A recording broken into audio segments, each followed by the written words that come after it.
Ricky of the Tuft. Once upon a time in a royal kingdom, the birthing chamber buzzed with tension.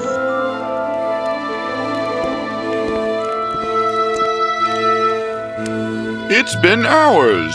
What's taking so long? Sire, I request you to stay patient. These things take time. Aboard, Your Majesties! A hush had fallen over the room. The king's heart sank. Oh dear. The baby, draped in finest silk, did not possess the expected royal beauty. His features were unconventional, to put it mildly. He's perfect, just the way he is. But before anyone could say another word, "Fear not, Your Majesties. Though your son may not conform to conventional beauty standards, he would be supremely wise. And with this tuft, I bestow upon him the ability to grant wit and wisdom to the one he loves most dearly." wit? We need a prince who can win battles, not solve riddles.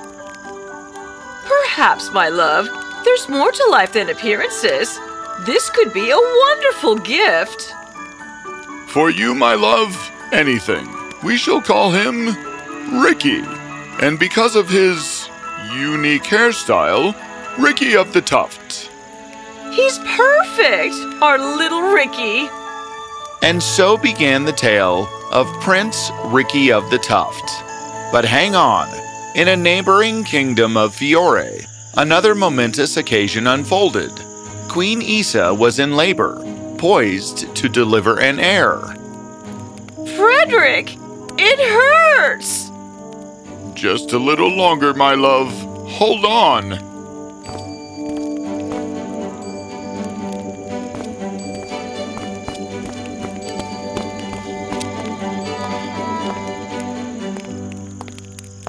Would it be a boy? A future king? Your Majesties, a princess. A beautiful princess. Let me see her. Princess Teresa arrived. A vision of beauty with sky blue eyes and hair like spun gold. All present gasped in awe. "Greetings, Your Majesties. On this joyous occasion, I bestow a magical gift upon Princess Teresa. When love blooms in her heart, she has the power to grant astonishing good looks to the one she chooses." But beneath the surface of her beauty, Teresa held a secret. While she could charm one and all with her looks, her mind remained a touch fuzzy. Teresa, sweetie, let's look at the pictures again. See? This is a horse. He says, "Neigh." Meow, meow. No, baby. That's a cat. Look. C-A-T. Cat. Hickory dickory dock. Come on, baby girl. Repeat after Mummy. Rhyme and reason seemed to elude the princess. Queen Isa worried about Teresa's lack of intellectual spark. Bahow, bahow. Stunning? Absolutely. Book smart? Not so much. Did I just see a butterfly get mistaken for a dog? By a toddler? Teresa's developing her motor skills. But books, now those are skills for another time. Remind me again what that tiny fairy mumbled about during her birth? Something about Teresa granting looks? Power to grant incredible handsomeness? To the chosen one? Handsomeness? Sounds more like a consolation prize than a magical gift. Maybe she saw Teresa's future and felt bad. You're terrible, Isa. Maybe the fairy just figured Teresa wouldn't need wits if she had a trophy husband. Oh, maybe the fairy meant Teresa's love would make someone see their inner beauty. Now that's a much nicer fairy tale. Fred, Getting her a suitor would be tricky. And Princess Teresa grew up. As expected, she was stunning and turned a lot of heads. Princess Teresa, you look radiant as always. May I have this dance? Dances? Like the ones the trees do in the wind? Perhaps a stroll in the garden would be lovely. Garden? Are they serving cake there?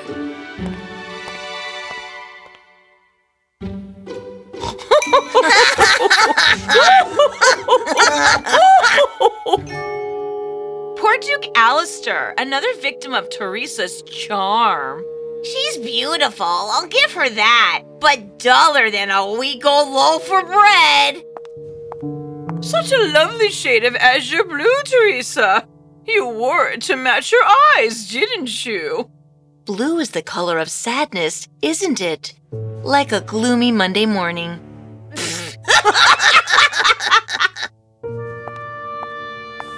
In a very short time, Princess Teresa was left entirely alone. She was not so naive that she was not aware of how people laughed at her. Good day, Your Highness. Forgive my intrusion, but I couldn't help but notice your sadness. It puzzles me how someone so gorgeous could be so sad. Thank you for your kind words, but beauty is only skin deep. My heart is heavy with the weight of my inadequacies. I've traveled far, captivated by your portrait, just to see you. Why do you look troubled? My beauty brings approval, but my lack of wit brings disrespect. I feel incomplete. True beauty lies within, Princess. Wisdom can be nurtured, but a kind heart like yours is rare. Perhaps I can help you see that. How could you help? Let us walk and talk. Princess Teresa, I have the power to bestow incredible wisdom upon the one I love. I choose you. The condition is that you consent to marry me. I understand this is a lot to take in. I'll give you a year to decide. Teresa was speechless. Though lacking sense, she was driven by her deep desire for intelligence. All right, I accept. I promise to marry you within a year from this day. Ricky, I feel so different. Thank you. Your gift is truly remarkable. She suddenly speaks with newfound confidence and eloquence. What encouraged you to travel so far just to find me? Like I said, your portrait captivated me. I saw not just beauty, but potential, a kind heart. I had to meet you. I've always felt something was missing. Your gift has filled that void. But Ricky, what about you? What do you seek? I seek a partner who sees beyond appearances, who values true connection, and I believe that person is you. I see. You're kind. Thank you for saying that. Princess, give yourself a year and meet me here. Yes, a lot can change in a year. So long, Ricky of the Tuft. Upon her return to the palace, she found herself able to say all that she wished with the greatest ease and with eloquence. Teresa, ready to discuss your upcoming suitors? While I appreciate the effort in securing a strong alliance, I believe love is the cornerstone of marriage. Without it, wouldn't the union be hollow? Hollow? That's an interesting word choice, daughter. Usually, I hear you muttering about unsuitable suitors. Perhaps I haven't been articulating myself as clearly as I could. I believe a suitable match can be found, one built on mutual respect and affection. Finally, you sound like a queen-to-be, Teresa. Very well, we shall find this match. Now, perhaps I need to turn my mind to the matters of the kingdom.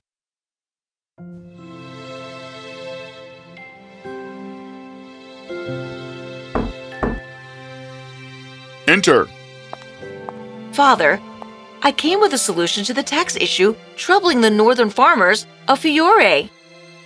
Go on. Do tell. Princess Teresa launched into a clear and concise plan, outlining tax breaks and infrastructure improvements. King Fred listened intently, impressed by her logic and insight. Princess Teresa supervised the construction of a new library, a project she championed with the king. Who is she? It's Princess Teresa! Can you believe it? She's actually useful now! Useful? My dear ladies, I prefer the term empowered, and perhaps you'll find you're much more capable than you think, too. Over the course of the year, gone was the shy, awkward princess. In her place stood a woman who commanded respect with her wit and wisdom. She conversed with confidence, offered insightful suggestions to the king, and even has some fun. Later that week, the court buzzed with excitement. May I have this dance, Your Highness? Only if you can answer a riddle. A riddle? Very well, Your Highness. I travel the world, but stay in one spot. I'm a keeper of secrets, yet open a lot. What am I? Is it a key, Your Highness? Close, but not quite. The answer is a book. A clever riddle indeed. I suppose I've lost my chance? Not at all. I admire your effort. Let's dance. Those royal balls with eligible bachelors had become a regular feature at the Kingdom of Fiore. Another suitor rejected, Your Highness? He wasn't quite the marrying kind. There will be others, but perhaps a change of approach? A change? You mean be less myself? Just a touch more regal, perhaps. Fewer outbursts? Outbursts? Mother, I'm not a volcano. Perhaps I am. What are you thinking, love? I need a walk to clear my head. Princess Teresa walked deep in thought into the dense forest. What could that be?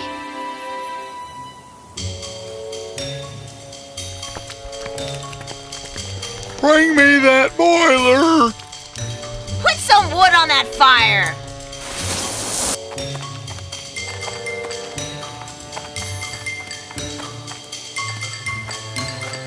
What is all this for? That elaborate menu would be our wedding, which is slated for tomorrow. As the princess turned around, suddenly she saw Prince Ricky. He looked dapper in his wedding attire.